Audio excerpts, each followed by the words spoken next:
abazi kwitaraka no kwitakuma ni benshi, ariko noneho muri uyu murimo w'Imana ntabwo icyo tuje kurata ari umunwa, ntabwo icyo tuje kurata ari amasura, nta nubwo icyo tuje kurata ari igihagararo n'amataye, ko kuri ko burya mu rugo rwose rugira uko ruba rubayeho na kondisiyo rugenderaho. Twebwe twarakennye tukajya dusoma ijambo ry'Imana, umugabo akansomera ijambo ry'Imana tugahita twihumuriza twumva turi kurya umuceri n'inyama n'ifiriti.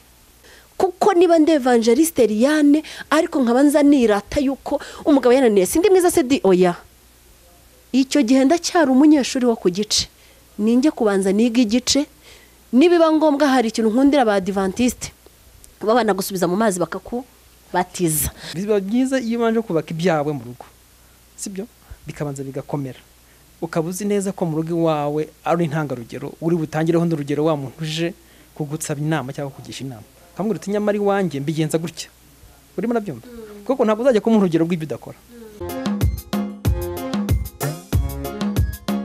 Yesu ashimwe bakunzi ba Isezerano TV, nongeye kubasuhuza nka evangeliste Eliane. Ntago mwari mumerutse kuri channel ya Isezerano cyangwa se kuri kamera za Isezerano, ariko uyu munsi twongeye twagarutse. Ntabwo nagarutse nka evangeliste Eliane wenyine, nazanye n'abashyitsi bandi. Je sinkira umushyitsi, nsigaye ntanga karibu nanjye muri uru rugo. Uyu munsi rero turi kumwe n'abatumirwa bacu, duhereye hirya yanjye gato hari umushyitsi nubaha cyane ndetse cyane kuko niwe my king.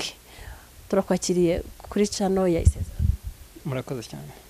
Ntago nigeze muvuga amazina kuko ni umuntu mukuru cyane, icyo nababwiye cyo ni umutware wanjye. Amazina Ndayisaba Clement. Ndayisaba Clement, abanzi kuri mama Mignone, ubwo mwabyumvise ni papa Mignone nyine. Ndibaza ko n'ubwa mbere mumubonye kuri kamera ya Isezerano. Ibibazo byinshi mwajyaga mubaza Evode, uyu munsi noneho nguyu yiyiziye.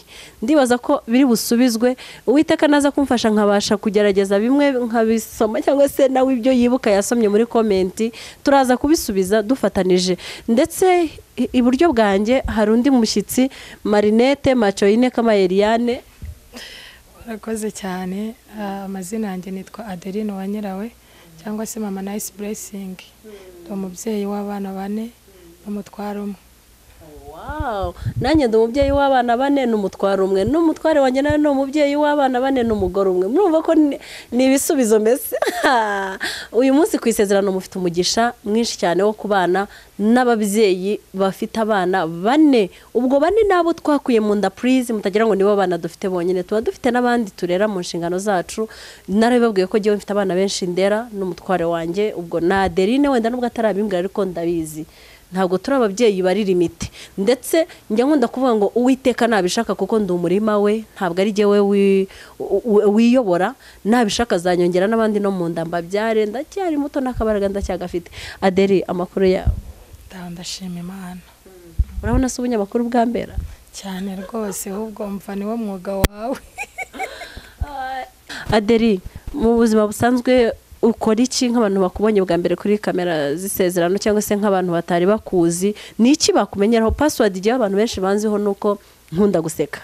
Icya kabiri, ndi evangeliste, nkaba ndi na rwiyemezamirimo mu buzima busanzwe iyo tugeze inyuma y'iby'umwuka. Nka Adeline umuntu ashaka kumumenya umenyera kuki? Adeline ushaka kumumenya, ndi umukozi Imana, ndi umuvugabutumwa. Nkuko bivuze guseka byo ngewe n'ibyanjye, ahubwo ntabwo wandusha, ni ibyanjye ndihariye. Twabibonye tubikeneye ariya, ni ukuri njye naranabisengeye, mbibonye rero mbikoresha cyane. No mu buzima bundi busanzwe ndacuruza byo kurya. Muri make ubu ngubu hano hagati hano kuri uru ruhande rwa hano hicaye abavugabutumwa b'abagore kandi bose b'abacuruzi. Yesu we turagushimye. Ku ruhande rero tugarutse gatoya, nka papa Mignone cyangwa se nka Ndayisaba Clement, ku muntu utakuzi wenda uretse byo kuhora bumva mama Mignone yakuvuze buri munsi, ni iki kintu wakwipresentaho nawe abantu bakumenyeraho? Ntiwampresenta birasi bya byiza ra. Nuko niko twiberaho. Sinzi icyo bifuza ko abantu bamenya, ndi umuntu usanzwe nyine, nta kindi. Nanjye ndi umukozi w'Imana, ko burya buri muntu wese ni umukozi w'Imana. Umukozi w'Imana, nanjye ndi rwiyemezamirimo. impamvu avuze ati ntiwamperezanta hari izina namwise niryo bashaka ko nyivugira kuko n'igihe wari mwise nta wundi urarimusengeraho purize ariko njye nararisengeye mwita pasiteri wanjye my senior pastor Ndayisaba Clement ariko ntago yabisengeweho mu itorero nta nubwo nta mavuta baramusukaho giye wivuga butumwa nasutsweho amavuta ariko we ibya pasiteri nige wamusutseho amavuta y'umwuka wera ndanamusengera. Haleluya. Niyo mpamvu rero njya nkunda kuvuga ngo ubundi ivuga butumwa cyangwa se imbuto twerera mu ngo zacu nizo zizatuma ingo zacu ziba nziza cyangwa se ziba mbi. Adeline, uyu munsi umugabo wawe arakijijwe nawe? Pasiteri. Imana ishimwe cyane. Uyu munsi murumva ko mwicaranye n'ingo ebyiri ariko zihamanya n'umwuka wera. Tugiye kuganira ku kintu cyateye muri iyi minsi cy'abavuga butumwa baba divorce, cy'abapasiteri baba divorce ndetse n'ibyo tubwiriza. Mu gitondo Adeline hari umuntu twahoze tuganira arangije arambwira ngo ibyo mwivugira n'akanwa kanyu nibyo bizabacira urubanza mugeze imbere ya ntebe. Turaza kwibanda cyane kuri twebwe ku bagore.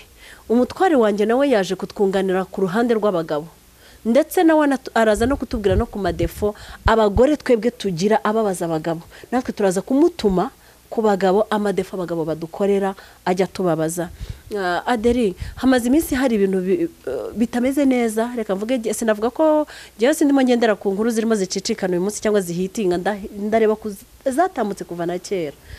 Ubundi ijambo ry'Imana iyo ndisomye rirambwira ngo umushumba, umupasiteri, mwarimu, umudiyakoni, mbese bara bose bafite inshingano z'imbere, bagomba kuba ari abantu, ngo agomba kuba ari umuntu w'umugore umwe uzi gutanga uburere bwiza mu bana be, niko ijambo ry'Imana rimbwira, uzi gutanga uburere bwiza kandi w'inyangamugayo. Bivuze ngo ntago uyu murimo w'ubushumba, uyu murimo w'ivugabutumwa ntabwo ari uwa buri wese, ntabwo ari nanjye nzi kubwiriza, ntabwo ari nanjye nzi kuvuga. Abazi kuvuga bo ni benshi, abakoze umunwa ni benshi, abazi kwitaraka no kwitakuma ni benshi. Ariko noneho muri uyu murimo w'Imana ntabwo icyo tuje kurata ari umunwa, ntabwo icyo tuje kurata ari amasura, nta nubwo icyo tuje kurata ari igihagararo n'amataye, ahubwo icyo tuje kurata ni Kristo uri muri twebwe. Niba Bibiliya imbwira ngo urugo rwiza cyangwa se umushumba mwiza nuzi kuyobora urugo rwe neza, umudiyakoni mwiza nuzi kudiyakona neza mu rugo rwe, nkaba ntarakora ubudiyakoni mu rugo rwanjye, nkaba abana banjye nta burere ndabaha, umutware wanjye nta cyubahiro ndamuha, itorero ryo nzaryubaha? Ntabwo byashoboka. Icyo gihe waba uri kubeshya abantu, kuko burya itorero rya mbere no mu rugo niho ritangirira.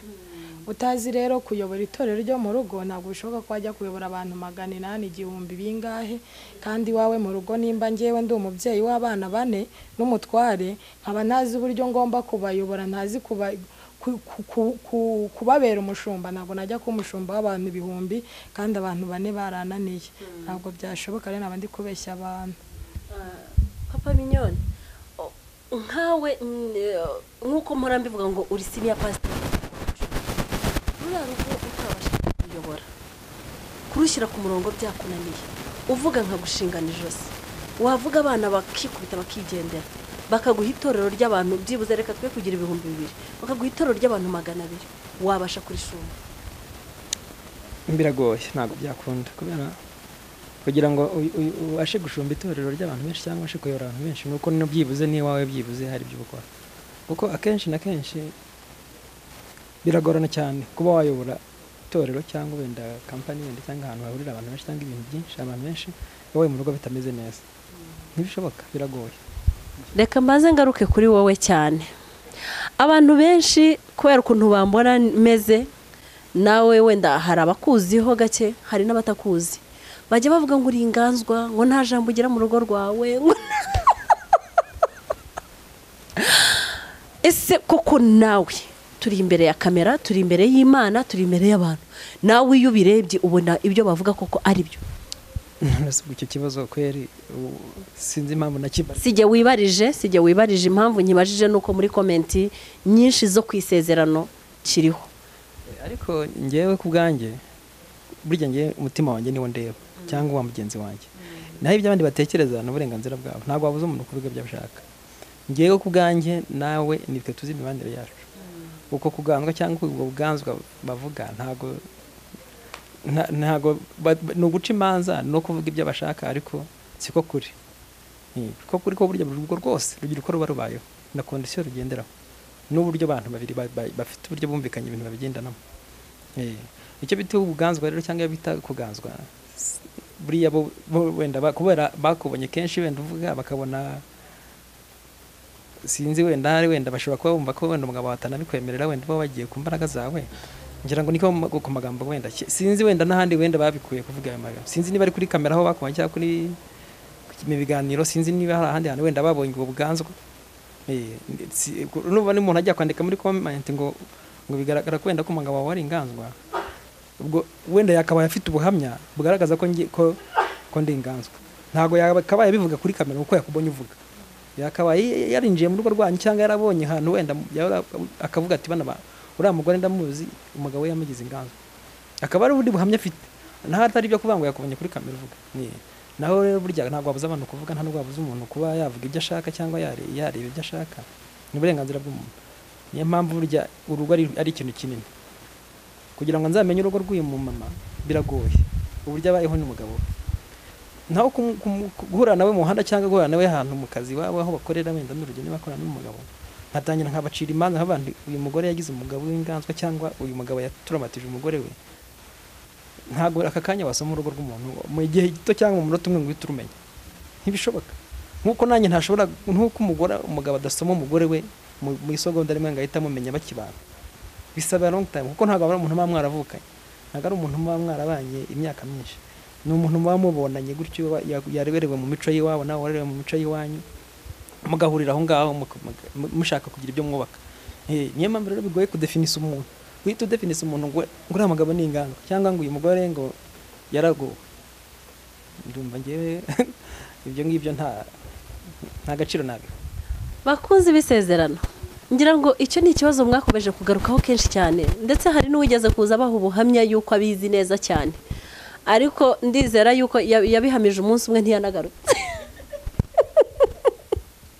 Adeline na Eliane muze kwihanganira ibitwenge bigirira. Bahora bisekera. Hari ikintu umugabo wanjye akomojeho ari nacyo giye ngiye gutsimbararaho cyane, kivuga ngo bashobora kuba babona uza kuri kamera gutya buri munsi wenyine bakagira ngo uza ku itegeko ryawe tutabyumvikanyeho. Reka mbabwize ukuri, aha twaje gutanga ubuhamya, ntago twaje kubwiriza. Murabona ko nta na Bibiliya dufite, twe turimo gutanga ubuhamya cyangwa se no kwerekana uko urugo rwa Gikristo rukwiriye kubaho. Jewe niba hari n'ikintu ntashobora gukora nk'umuntu witwa urwandiko rusomwa na bose, ndi umukristo kandi Bibiliya irambwira ngo muri inzandiko zisomwa na bose, sibya Adeline, ngo muri umunyu w'isi. Niba ndi urwandiko rusomwa na bose, urwo rwandiko abagore bose bo ku isi bareba ibyigisho byanjye, ni ukuvuga ngo barashaka kunyigiraho. Kubera ko bashaka kunyigiraho rero ngomba gukora ibyiza, nkanavuga ibyiza, nkubaha umugabo birenze noneho uko nakabikoze ndi mu gikari harantanazwi, kugira ngo n'undi mugore wese ushaka gukizwa, ushaka gukorera Imana azavuga ati ndashaka gukorera Imana nk'uko runaka. Uyu munsi tujya tuvuga ngo turashaka kuba nka ba Sara, turashaka kuba nka ba Debora, turashaka kuba nka ba runaka. Ntabwo uzaba Debora utarubaha umugabo. Debora yari umucamanza, Debora yari umuhanuzikazi, Debora yari umukozi w'Imana, ariko akitirirwa Rapidoti umugabo we. Jewe rero uyu munsi ninza nshaka kwitwa Evangeliste Eliane niyo nagira, umugabo yaranani. Oya uwo nta evangeliste urimo, banza usubire ku gice ujye kwiga. Kuko niba ndi Evangeliste Eliane ariko nkabanza nirata yuko umugabo yananiye, sindi mwiza se di oya. Icyo gihe ndacyari umunyeshuri wo ku gice, ninjye kubanza niga igice, nibiba ngombwa hari ikintu nkundira ba Adventiste babana gusubiza mu mazi bakakubatiza, mbanze nsubire ku gice nige, mbanze niga umugore niki, kugira ngo mbe umuvuga butumwa ngomba kuba ndi umugore wuzuye cyangwa ndi umupfakazi. Ibintu ni bibiri. nta mugore w'intabwa w'umuvugabutumwa wagakwiriye kubaho, nta mugabo w'intabwa w'umuvugabutumwa cyangwa umupasiteri wagakwiriye kubaho, nta n'umudivorce wiromariye ukwiriye guhagarara ku ruhimbi rw'Imana akabwiriza. Tujye tuvuga ikizira tukivuge ko ari ikizira, kandi icyiza tuvuge ko ari icyiza. Ntabwo tuje kubacira imanza buri wese asoma mu mutima we, narangiza asoma ijambo ry'Imana riramucira urubanza cyangwa rimuhamirize mbwira ngo no, bareke barani bo bayobye. Ntabwo bikwiriye yuko Vashiti umugabo yaramuhamagaje, yari umugore mwiza cyane.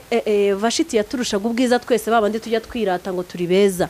Vashiti yaraturutaga. Arangije umugabo aramuhamagaza kugira ngo amuratire abatware n'abandi bayobozi bari bari aho ngaho, kubera ko Vashiti yarazi ko ari umwami kazagamika ijosi. Ntabwo nkeneye kumwita sikiwe, undi se ntamwitabye niki, kugira ngo umwami acagasuzugura hatazagira n'undi mugore njya gusuzugura umugabo we mu gihugu. Yahise amusenda. Aderi, reka ngaruke, aka kantu urakavugaho iki? Ana yanjye umva ibyo kukavugaho ni byinshi.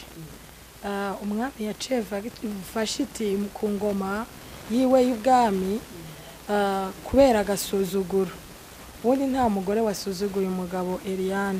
None byongeye kuvuga ngo ni umukozi w'Imana, ni umuvugabutumwa. Ntabwo bikwiriye.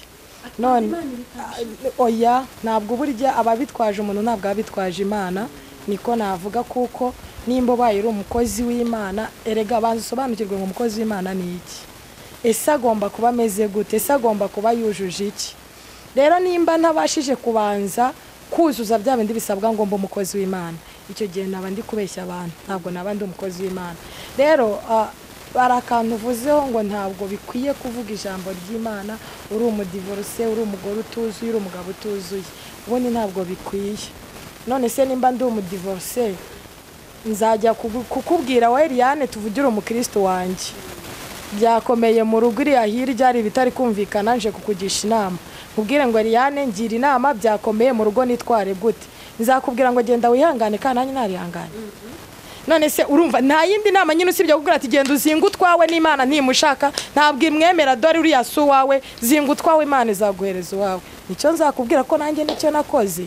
Rero birakwiye ko nimba ndi umukozi w'Imana mba nzi ko nzahura n'abantu benshi kandi ngomba kugira inama, birakwiye ko nzabagira inama nanjye ubwanjye mfiteho experience. Nzi neza ko iki kintu nanjye ubwanjye nimba naranagiciyemo, ariko uyu munsi wa none ngiciyemo nagishobora. Ko nzi neza ko turacyari kumwe nanjye n'umugabo, cya kintu nikingeraho inama namugiriye nanjye nzayigira. Icyo ni icya mbere. Cyangwa se cyambayeho inama ndi kumugira nanjye narayigiriye kandi mbona birakora. Ubwo rero niho mbashije kuba nanjye nabo umujyanama wa muntu nawe byakomeye byaciye muri za nambwira nti genda witware gutya na gutya na gutya, koko nzi ko byakoze. Ariko nibihuza ko nanjye byananiye ndakora he, zambwira nti caho wiruka mutware wanjye. Aka kanya uri umugabo, uri pasiteri, ushumbye itorero ririmo abagore 20 cyangwa 100 cyangwa 500. Abagabo babo bamwe ntibasengera muri urwo rusengero, hariho n'abasengera mu kabari, abandi basengera mu yandi macaci atandukanye. Noneho umugore aje kukuregera ati umugabo wanjye yananiye, ataha yasinze, umugabo wanjye yananiye, arafata amafaranga yose akajyana kwa pasiteri, umugabo wanjye yananiye, aragira gutya na gutya na gutya na gutya. Kandi bya bindi baje kukuregera nawe wananiwe kubyihanganira mu rugo rwawe, uwo muntu wabasha kumugayidinga cyangwa kumugira inama? Niyo mpamvu navuze ngo bisaba yuko winjira mu bintu atari ukuvuga ngo wenda kubwo ushaka inyungu, bisaba kubyinjiramo, urumva ubyiyumvamo kandi ukabanza ugakemura iby'iwawe mbere yuko winjira mu bindi. Kuko iyo ugiye kwinjira mu murimo w'Imana nk'urugero wenda nk'umupasiteri kandi we birimo rugurumana, biragora ko niyo uhagaze hara ku ruhimbi ntabwo Imana ishobora kukumva. Ibyo wakora byose uri gutuburira abantu. Kubera iki ntabwo ushobora kuvuga ijwi iyi mikoro ngo ijwi rirenga rwa rupangu rigenda rigera rigera kuma. Kubera iki? Hari umupaka. Kubera iki? Mu rugo wawe ntibimeze neza. Kandi ahantu hambere Imana ibanza kureba ni mu rugo. Iyo mu rugo bitameze neza hagati y'umugore n'umugabo, no hanze mujya mu kazi bigapfa, impanuka zitangira kuba nyinshi, ibintu byinshi, ibihombo muri business. Ntago rero bishobora kugenda neza mu rugo bitameze neza. Ntago rero wajya kumbwira ngo uri kwigisha umuntu ko iwe bigenda neza kandi iwawe naho bitameze neza. Biba byiza iyo ubanje kubaka ibyawe mu rugo, sibyo, bikabanza bigakomera, ukaba uzi neza ko mu rugo iwawe ari intangarugero, uri butangireho n'urugero wa muntu uje kugusaba inama cyangwa kugisha inama, kamubwira uti nyamara iwanjye mbigenza gutya, urimo urabyumva, kuko ntabwo uzajya kumuha urugero rw'ibyo udakora, nta nubwo uzajya kumugira inama y'ibyo udakora, biragoye. Ni nayo mpamvu akenshi njya numva biba byiza kugira ngo umuntu abe umushumba abanza gushaka. Kenshi niko nyabonye babanza kubategeka kenshi, kuko iyo ubaye umushumba uba umujyanama w'ingo cyangwa abantu benshi, kandi ntabwo wajya kugira inama umuntu mu bintu utabamo, kuko urugo ni ishuri rikomeye, ni ishuri byakabaye rinigwa, hakabanza akabaho amashuri yo kwiga mbere yo kugira ngo abantu bashake cyane. Abantu bakaba bakwiga amashuri y'ingo y'urushako kugira ngo bamenye ibyo bagiyemo. Rero niba rero utari uri mu rugo, cyangwa niba urugero udafite urugo, mbese waradivorishije cyangwa uri single iki, numva kugira ngo ujye kwigisha umuntu uburyo ari bwo urugo rwe byakugora, kandi wenda waradivorishije n'urugero cyangwa turashaka ntunamenye iby'urugo, ahubwo wamugira inama yo kuba yashaka undi muntu, urumva wamufasha muri ibyo ngibyo abona nawe. Urugero nshobora kuba wenda mfite urugo rumeze neza, wenda ukaza kungana wenda ngende umudivorce cyangwa wenda ndi single sindashaka, ariko ngiye ibyo bintu ndumva nta kugira inama, ndakugira inama y'uko ibibazo biri bukemuke, nta bibazo mfite by'urugo cyangwa ngo mbe mbirimo cyangwa mbizi cyangwa narabinyuzemo, nakugira inama y'uko hari mugenzi wanjye n'urugero wenda nzi rumeze neza, ahubwo atari kuba ari abantu njya mbabona nk'intangarugero, bakugira inama y'icyo gukora, abo bantu nibo nakurangira. Ariko ngiye kukubwira ngo ndakugira inama kandi nanjye ntabyo nubatse cyangwa ntabyo ndimo bifatika, naba nkubeshya cyane rwose. Icyiza rero nuko ngiye inama ya mbere nakugira, nakubwira ko ntabishoboye. Arakoze cyane. Nakugira inama yo gusenga, kuko ari byo naba mbashije, cyangwa gusenya nkagufasha gusenga, ariko ntabwo nakugira inama ngo genda ubikore gutya na gutya. Nasenga Imana ikagira icyo ikora iwawe mu rugo. Nuko nguko urugo rwa Clement na Eliane tubayeho, nta buryarya tugira, nta nubwo tuzi guca ku ruhande, tuvugisha ukuri, icyo dushoboye turagishoboye, icyo tudashoboye ntabwo tugishoboye. Reka mbabwire inshuti z'umusaraba, ntago wambwira ngo urajya gusezeranya abantu, ngo ubabwire ngo nimurahire, mumanike amaboko murahire, ngo tuzabana uko twabyiyemeje, ngo tuzabana dukennye, tuzabana dukize, turwaye cyangwa turi bazima, tubyaye tutabyaye, ibiki. Izo ndahiro zose ndimo mbarahiza, jyewe uje kuzibarahiza byarananiye. Ndakubwiye ngo mubyaye mutabyaye, kandi jyewe uwanjye yananiwe kubyara ndamwirukana, cyangwa se ndamuta ndagenda. Turwaye turi bazima, nagezeyo nsanze arwaye ndamuta ndagenda, ngarutse ndi evangeliste nje kugusezeranya. Ubwo si byo ngusezeranyamo ni ibiki? Nje kukugira inama, urampamagati umukozi w'Imana ngira inama, jyewe urugo rwananiye, nanjye nawe ngo nkugire inama, ntabwo ari byo, ntabwo bibaho, byanze bikunze. Sinzi niba iri bo bari imvugo nyandagazi, ariko mu Kinyarwanda ubwo reka mvuga ngo nta ndembe rwazindi basi mbari ntabwo naba nakoze impanuka nacitse akaguru ngo njye kurwaza uwakoze impanuka wacitse akaboko. Adere bibaho? Ntabwo ibyo bintu bibaho, ni ukuri, ntabwo bishoboka pe. Aka kanya iyo mvuze ngo ntabwo bishoboka, mwumve ko bidashoboka. Ntabwo impumye ebyiri zirandatana, nta mpumye ebyiri nta mpumye irandatindi, niko Bibiliya itubwira. Kuko nko kuri icyo ngicyo wari uvuze, ubuse urambwira ngo ngende nsezeranye umuntu, mubwire ngo njya numva dusezerana twagize ukanyoga ngo tuzatandukanywa n'urupfu cyangwa isagarutse. None se nkubwire ubivuge, kandi nanjye urupfu se ubwo naba nanjye ndi umupfu se? Oya, ntabwo bishoboka, kuko nimba ari urupfu kandi urupfu ntarwo wagezemo, ni kubona umugabo muri kumwe n'uwa kabiri, cyangwa se nimba utarajya n'uwa kabiri ariko rwaranze ntabwo mubana. None se gute utageze muri rwa rupfu? Gute se utarindiriye ngo Yesu agaruke? Bishatse kuvuga ngo ntabwo wemere kunsezeranya kuko nawe byarakunaniye. Ibyo uri buze kumbwira nta buryo nanjye nabyubahiriza. Niyo mpamvu Eliane ushobora gusanga ari imivumo igenda ku bantu, nuko ari ibyo bagiye bakorerwaho n'abantu bitemewe, bakabikora nyine by'umuhango. Ariko Paulo yavuze ngo muri iyo minsi hazabaho ibihe birushye, mbese n'abavuga ngo Yesu ari hano bazaba benshi. Niyo mpamvu ushobora gusanga uyu munsi wa none nimba ndi umudivorce ngusezeranyije nawe warugeramo ejo bikanga ukahita ukora divorce. none se niba uri umudivorce nyine ukansezeranya kameme vraiment donc urabyumva niko umwana wanjye yivugira ngo kameme vraiment donc nigeze kumva umuntu umwe mu bapasiteri nawe ni umudivorce arimo avuga ngo ntabwo yakwihambira ku mugabo ngo kugira ngo atazamwica. ndangije nibaza moto yirirwa agendaho, ntekereza amabisi yirirwa yurira, ntekereza umunsi moto yamukubise hasi agapfa azaba yishwe n'uwo mugabo, umunsi bisi yamukubise hasi agapfa azaba yishwe n'uwo mugabo. Cyangwa se n'umugore, reka tuvuge n'abagore. Nzi umugabo umwe 2008 twamenyanye yaratandukanye n'abagore 5. Ubwo icyo gihe ni 2008 yari pasiteri w'itorero runaka, asize umugore w'abana 5. Uwo niwe mugore mukuru icyangugu, abandi bose n'abagenda gashakira hano mu mujyi wa Kigali. None akatubwira yuko uwo ngo wundi yari agiye gushaka yari umugore ufite kashi kabisa acururizaga hara mu mujyi, akatubwira ko ari w'Imana yamubwiye ko ari wewe. Babandi bose 5 yatandukanye nabo ngo ntabwo barabe, nawe yarashakiye mu bupagani. Umutware wanjye aramuzi.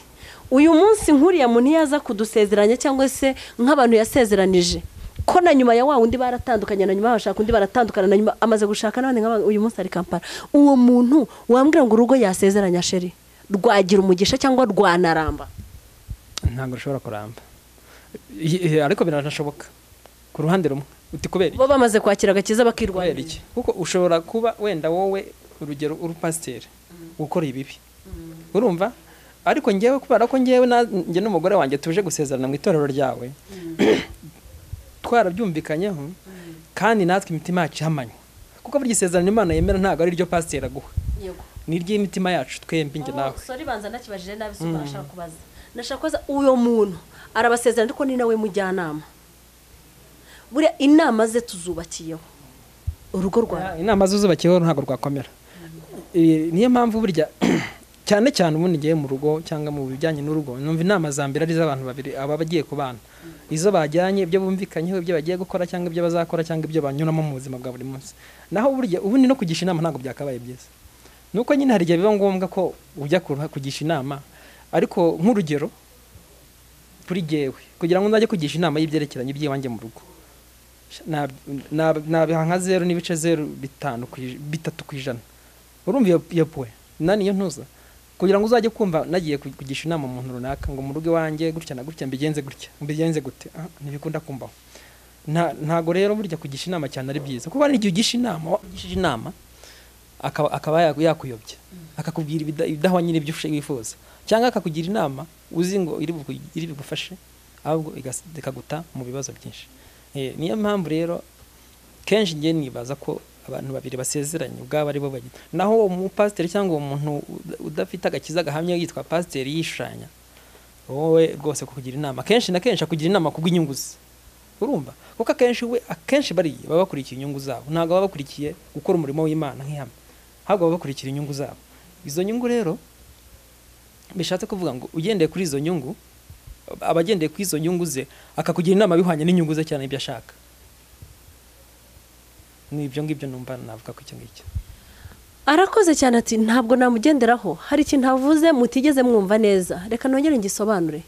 Aravuze ati giyewe ntabwo njya mfata umwanya cyangwa se ni 0.0 kujya kugisha inama. Hari abigeze kumbaza, hari cana imwe nigeze gucaho barambaza ngo nka Eliane niki kintu cyatuma ukora divorce? Nabwiye ngo aho gukora divorce napfa. You know why? Je nasezeranye turi bazima turwaye, dukize dukennye, dupfuye nibwo tuzatandukana. Jewe divorce yanjye ni umunsi muzanjyana yaba irusororo cyangwa yaba hehe, icyo nzi nuko uwo munsi pankarite yanjye y'umubiri aho muzagishyira simpazi, aho ngaho niho nzaba nzi ngo Eliane na Clement ni gupfa no guhambana. Ikindi cya kabiri, umunsi nshaka Clement nari nasize mama iwe, abagore n'abagabo mwige gucuka. Ubu noneho iyo ngeze kuri ingingo mwige gucuka. Bibiri yirambwira ngo nicyo gituma azasiga umuntu ninde? My husband.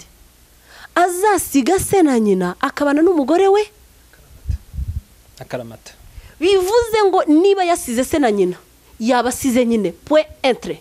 Nta binajya guhamagara ngo papa umugore, oya, ubwo none se nuhamagara papa ngo umugore happy wazahamagara nde Karen Inshukije azahamagara nde Jese njya guhamagara mama umugabo yanani hanyuma se rwa ruhinja mfite rwo ruzahamagara nde twabaye macuwa hari umuntu twaganiriye aransetsa ati impamvu leta yanze ko under 18 cyangwa se under 21 bashaka nuko bataraba macuwa dukwiriye kuba macuwa tugashaka tuzi ibyo tugiyemo kame mu vraiment donc kumva ngo umugore n'umugabo batandukanye ngo kuko umugabo ari umukene sweetheart ntabwo twigeze tubaho tugendesha ibirenge nge nawe ra ntabwo ubukene bwatandukanye abantu kuko ubukene si indwara sibyo kandi n'indwara ndashye kitagitandukanya abantu kuko ubukene uyu munsi ubukene nyesho ugakira kandi ukaba wamutegura kuba wabuvamo iyo rero ubukene buje bigaragara ko wenda iyo n'urugero niba ari umugore wivumbe cyangwa ari umugabo wivumbe umugabo ashobora gutuma umugore kubera ubukene bijya bibaho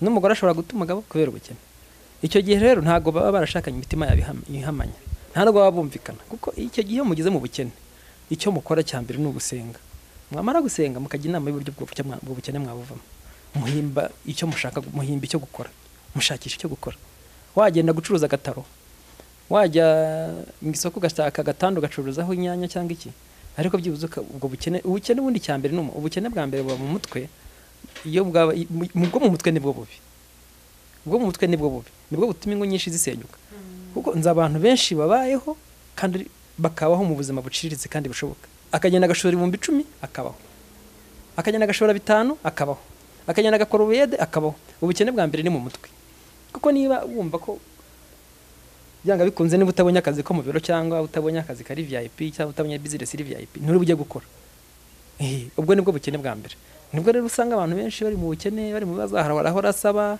abwira mumpe kubera iki ntabasha kuba yafungura amaboko nubwo buyeda bukore imitwe inzu itariki y'inzu itagiye bimwe ahamagara Adeline inzu banyirukanye ku cyumweru agahamagara Eliane banyirukanye ku kindi cyumweru agahamagara Clement banyirukanye kubera bijya bibaho ko kriziza pe ikazi kagukubita kuko nanjye ubukene nabuciye ndabuze singiye kuvuga ngo ubukene wenda ngo ni ibintu umuntu yikururira hoya bijya bibaho ko biza ukabona birakubwirire bikubayeho ariko icyo gihe ntago uhita uvuga ngo kubera ngo ndi kumwe n'umugore ngo dutandukanye ngo nibwo wenda biri bube byiza kujya kubera ko ntabwo ari byo biba byiza benshi banagerageje kudutandukanya biba byiza yuko nidutandukana ari buzatera imbere nanjye bakambwira ko nidutandukana nibwo nzabona umugabo w'inzozi zanjye biba byiza rero iyo musonzanye muri bwa bukene mukabusonzanyamo mugasenga kuko Imana hari ukuntu Imana igicisha mu bantu mu mashuri menshi ishobora gucisha mu kigeragezo cy'ubukene kugira ngo irebe uko witwara ishobora no gucisha mu kigeragezo cy'ubukire n'ubukire rega nabwo bujya bukigeragezo kugira ngo nabwo irebe uko witwara byose birashoboka bishatse kuvuga ngo rero ubundi ubukene cyangwa ikintu gishobora gutandukanya abantu n'urupfu rwonyine nyine ko byumva nta kindi arakoze my husband reka ngaruke kuri Adeline umugabo wanjye abikomojeho aravuze ati ubukene nigeze kubucamo twebwe 2008 twari tugifite umwana umwe 2007 nibwo ubukene bwatangiye kudukubita turakena Adeline turasonza njya ntanga ubuhamya nkababwira ukuntu nashonje kugera ubw'inda y'amezi 2 yavuyemo maze iminsi 7 ntarya ku itariki ya mbere 2 3 4 5 ntangira kuyiviraho 6 bampa mituweli ku kagari nari mu cyiciro cya mbere cy'ubudehe mituweli icyo gihe yaguraga 1,000 bampa mituweli umukozi w'akagari wari uvuye kwisinyisha kuri polisi Kacyiru iratakara uwari sedo nyine ubwo icyo gihe uyu munsi ni sedo iratakara ari kuri moto ku itariki 7 ivamo maze iminsi 7 ifunze nta kintu kimwe ndarya bukeye mu gitondo ku itariki 8 nyirinzu nawe araza aradusohora n'umuva amaraso utemba uyu munsi impamvu aka kantu njye kukugarukaho nk'umumama inda yamaze kuvamo nyirinzu arazarana dusohora icyo nakoze nahise mbwira umugabo nti tujya gushaka aho turyama turuhuke dufata umwana twari dufite turamucumbikisha twebwe tujya kuryama ku musozi ariho Imana yaduhereye niyerekwa nta muhanuzi waje kuduhanurira nyuma yaho maze kubwira Imana imaze kumpa amayerekwa menshi nanjye ndayibwira nti niba uri Imana abanza umpaho ndari ijoro rimwe ne kurara muri iyi mbeho ndimo ntengurwa n'indirimo busa n'umwana yavuyemo nta nicyo mfite ndamira ndaza mitangurisha kafetiere n'udusahani n'uducyutuntu twa twari dusigaranya mu nzu nyine two mu bugene turatugurisha tubasha kwishyura kandi kazu gasebye pe gasebye na nyuma yaho twaje kukavamo nako katunaniye, noneho tujya ahantu bita mu Budurira ku Gisozi, urahazi, twari dutuye ku Gisozi hano kuri Cafe do Gisozi. Tujya hasi mu Budurira mu gishanga, inzu ya nyuma yari harumanukiye ku kigaraje, ngira ngo barayisenye mu nzu ziri mu bishanga. Tuba muri iyo nzu, hari igihe twabyukaga tugasanga ibyatsi byameze mu nzu kubera byari mu gishanga, cyangwa se wabyuka nijoro wambaye ibirenge cyangwa utacanya agatoroshi, nta matara yari arimo ntaki, ugasanga amazi yuzuye, igishanga cyuzuye, no mu nzu iwacu huzuye. Ejo ndumva hari ubuhamya nabonye ahantu, ubwo impamvu ngugarutseho nk'umumama ngashaka ko tunavuga kuri iki kintu, abagore nitwe ba nyir'urugo, nitwe turwubaka cyangwa tukarusenya. Ejo hari ahantu nabonye ubuhamya, sindi buvuge ba nyirabwo. Umugabo avuga ukuntu umugore bamaze gukena, umugabo umushahara yakoreraga wari muto cyane. Igihe icyo gihe umugabo nta n'umushahara yari afite, ariko yaratangambwa nti iyizire mutware mwiza ni wowe nashakaga.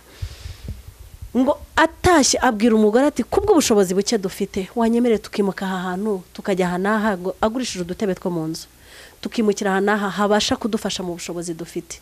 Umugore ati ndakabagwa sinkave kuri kaburimbo. Kaburimbo ni umugabo, kaburimbo utokerejeho ikigori byibuze. Jewe nahoze ntega amatwi muri ubwo buhamya ngo numve niba byibuze iyo kaburimbo yarayokerezagaho ibigori agacuruza, cyangwa yararitandikagaho dodo n'inyanya agacuruza, cyangwa hari utunyomoro n'amakara yazanaga agashyira kuri uwo muryango kuri kaburimbo agacuruza. Ndaheba.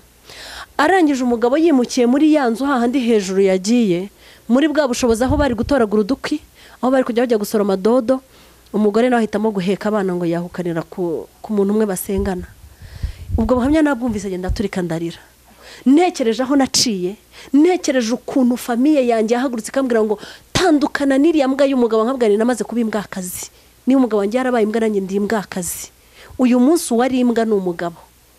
Eliane wari wamaze kwitwa imbwakazi, uyu munsi niwe mwana mu muryango. Adeline, jye sinshaka ko natanga inama, ntanze inama bavuga ati nuko yabiciyemo, nk'umushumba, nk'umugore w'umushumba, nk'umukozi w'Imana.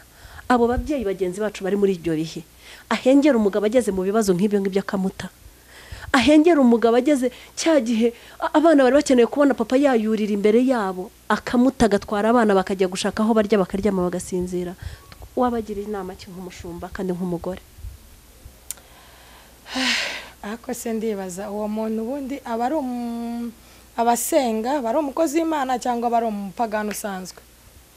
Ukurikije uwo muntu atanze ubwo buhamya, yari umurokore? Umugore we yari umurokore cyangwa ntabwo yari umurokore? Yego yari umurokore, ahubwo icyo gihe umugabo niwe utarukijijwe. Ndibaza nkurikije ubuhamya numvise batanze, umugabo yatanze bahita wegeye n'umugore we twigeze kuganira.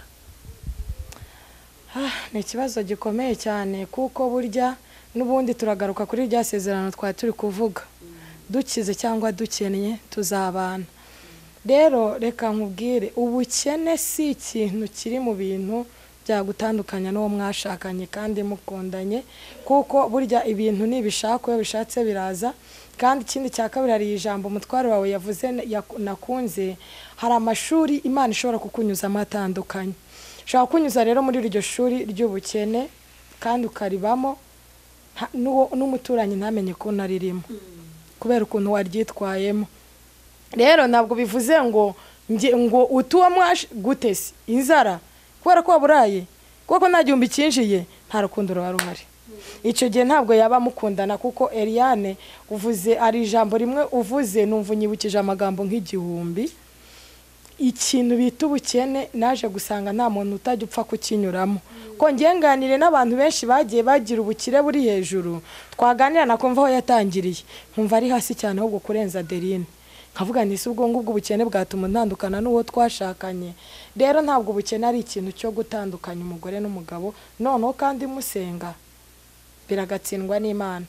Byanga byakunda twebwe twarakennye tukajya dusoma ijambo ry'Imana, umugabo akansomera ijambo ry'Imana, tugahita twihumuriza twumva turi kurya umuceri n'inyama n'ifiriti kandi tuburaye.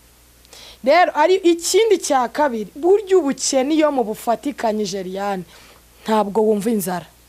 Ni ukuvuga ngo nimba mukene umugabo akaza akakubwira ati sheri rwose nubwo byanze ariko ndagukunda, nakamubwira ati rwose mugabo mwiza ndagukunda rwose nubwo bimeze gutya, mugaseka burya mutora n'agapira mukikinira, mwashaka mugakinana amabigibigi, umunsi ugashira mukiryamira. Ntabwo mushobora kumva uburibwe bwa yanzara. Ahubwo ikibazo nuko hagira umwe ubyitwaramo nabi, yamara kubyitwaramo nabi wenda akaza akugira nyine ngo mwihanganishanye, akaza gutuka cyangwa gukubita. Ariko nabwo yuri umurokore ushobora gutekereza ati se kubera iki Imana ataba ari ibingibi yatekereje ko ngomba gucamo. Imana itubwira ko nta kigeragezo utabashije kwihanganira yakugerageresha. Nimba rero tuzi ko turi abarokore, tukaba tuzi ko turi guharanira iby'ubu bwami, ryari ijambo ryari ntera ubwoba nasomye rimbwira rivuga ngo Yesu ubwe yarivugiye ngo naje gutanya umwana na nyina. Yego ushaka kunkurikira, yego yiyange, namara kwiyanga agera ikirenge mu cyanjye. None se iyo utekereje ibyo Yesu yanyuzemo, ni gute wowe uri muri yanzara utatekereza ko ari bya bindi Yesu nawe yanyuzemo, ku buryo udashobora kwiyanga ati nubwo nshonje ejo nzakomera. Ubu ngubu ni Yesu uri kunkomeza kugira nzabone uko muhamiriza. Rero ni ikibazo gikomeye kubona wambwira kuri umukozi w'Imana kandi ibisabwa byose utabyubahirije. Ntabwo ubuse wazahumuriza gute abashonje? Niyo mpamvu uzajya usanga bajya hariya batubeshye ibyo bakoze kandi batarabikoze. Yihandagaza tukubwira ngewe mu nzara narashonje ariko senga Imana irangirira neza, tubana neza nta kibazo. Kandi usubiye inyuma ukamumenya neza ugasanga atarigeze abyihanganira. Riya nicyo kibazo gishobora kuboneka hagati mu bantu. Ahubwo mureke tubwire abantu ibyo natwe twakoze. None atangire nkubwira nimba nari abashe kwihanganira inzara, mbikubwire koko ari ukuri kw'ijambo, atari ukuvuga ngo nibyo ndi kwishakamo kugira ngo nkunde, cyangwa se kugira ngo cyangwa twe kunikuraho ibyacu, twe kunikuraho ibiremereye twakoze ngo tubigereke ku bandi. Turi kubikoreza amabuye, turi kwikoreza umuzigo nawe ubwiwe adashobora kwikorera, kuko nawe ubwawe ntabwo wegeze ubasha kuwikorera, ahubwo wowe wikoreye nawe ari wowe wikoreze abandi. Yesu yaravuze ngo ikorera umusaraba nkurikire, kuko nawe yawikoreye, azi imvune yawe, azi imvune y'uru rugendo. Imbese yayitubanjirijemo ayinyuramo aravuga ngo ndababanjirije, uru ni urugero mberetse. Ariko nimba turi gutatira tugaca ku ruhande kagasaraba tukagenda tugakatakatamo, ntabwo Ariane, ntabwo nagukomeza narabanje kwikomeza, ntabwo bishoboka. Rero inzara, ngarutse ku kibazo rombaje, ntabwo inzara ikwiye kuntandukanya n'uwo twashakanye dukundanye. Tuheke twongere tuheke, kuko na Yesu yawugwanye inshuro 3. Ntabwo bavugaga umusaraba w'igiti. Adeline, aka kantu uvuze kangejeje ahandi hantu heza, n'ubundi ndacyakugarukaho wowe. Uyu munsi turabagorege nawe, turabavuga butumwa nibyo. Wowe uri umugore wa pasiteri wasengewe, ngende umugore wa senior pastor twishakaniye ariko utarabisengerwaho. Yes, kuko jyewe nigege nyine unemerewe no kumuha ipeta ubundi. Ubundi nigege nyine wemerewe guha umugabo wanjye ipeta, nawe niwe wemerewe kurima. Abandi bose baza bahanagura yo twe twahanye. Noneho umugabo wanjye arambwiye ati rero sheri wanjye, dore dufite abana batoya, ntabwo ugiye nkwemera kuzajya kurara mu rusengero. Ntabwo kurara mu rusengero ariko gukizwa, ntabwo kurara mu rusengero ariko gukorera Imana. Nushaka gusenga jya ushyira akarago hari inyuma y'igitanda, cyangwa se dore chapelle ngukoreye hano mu nzu, jya usengera hano. Njyewe ndamubwiye ngo iki, njyewe ndeke kujya kurara mu rusengero. Uyu munsi mfitanye randevu n'abantu tugomba kujya kurara. Harya ubwiye mvuye mu rugo nigeze gutya, nikubise ku matayi. Uragiye ugiye gupagasa, wenda uri umuyede cyangwa se uri umufundi cyangwa uri umubaji, reka cyangwa se nushaka uri n'umukozi wa leta. Uratashye usanze ngira mwiza nikozeho, nataye abana bawe mu nzu nagiye, kandi wasize umbujije. Aderi, ayo masengesho ngiye gusenga, bwa butumwa ngiye kugenda mbwiriza mvuga njyewe rero ndashima Imana ko umugabo yari yambujije kuza ariko naje. Hari ubwo ngubwo ya masengesho agera ku Mana. Icyo ni kimwe.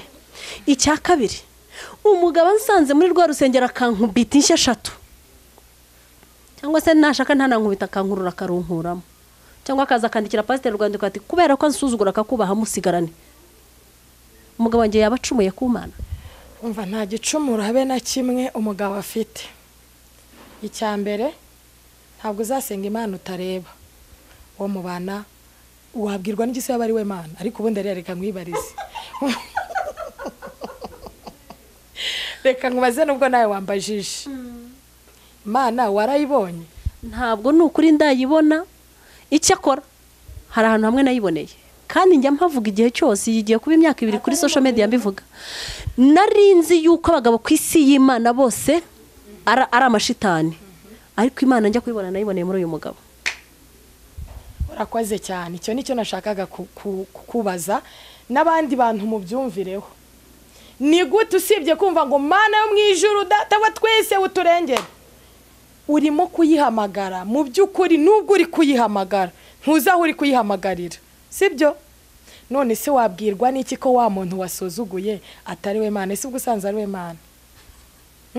Usanze ari we Mana wabigenza gute kandi wamaze kumusuzugura deja kare? Rero nicyo kibazo abarokore tugira imyumvire itari myiza. Yewe njya nyita ngo imyumvire iciriritse. Umva irenze no guciririka ko sinanayishyira mu cyiciro cya mbere, sinzi icyiciro nayishyiramo kuko ntabwo iyo myumvire ntabwo njya nyishyigikira habe na gatoya.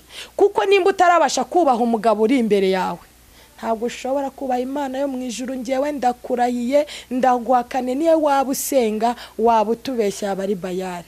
Icyambere wa mugabo nimba yakubujije kandi yakweretse n'impamvu yumvikana yakubujije, ni gute nimba yakubujije?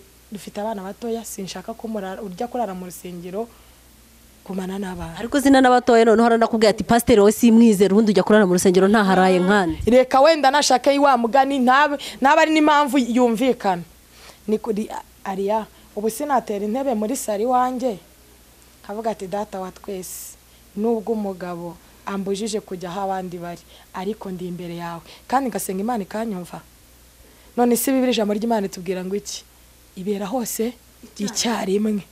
Yego kandi nkabandi mu mwuka umwe n'ababandi. Urumva noneho ari impamvu wa mugabo ambujije kandi nta burenganzira mfite buri hejuru y'amategeko yiwe. Nimba umugabo ari umutware mu rugo mureke tumuharire ubutware bwe, sibyo? Nimba Bibiliya tubwira ko umugabo ari iki? Ari umutwe. Rero yes, ntabwo rero wa mutima uri buze gusumba umutwe, ntabwo uri undi buze kufata ngo ushyire hejuru. Byanga byakunda nimba umugabo ari umutwe ahora ari hejuru. Rero ninjya kumuvuguruza ngewe ubwanjye ndimo ndagira gute? Ndica isezerano rindi kandi Imana idashobora no kugira gute kwihanganira ako kanya. Ahubwo se nimba koko nari mfite iyo gahunda kandi numva mbishaka, uwo mwanya mbasha kuba nakwicara nkanasengeraho ari nkaza kumwe atari ko sheri buriya koko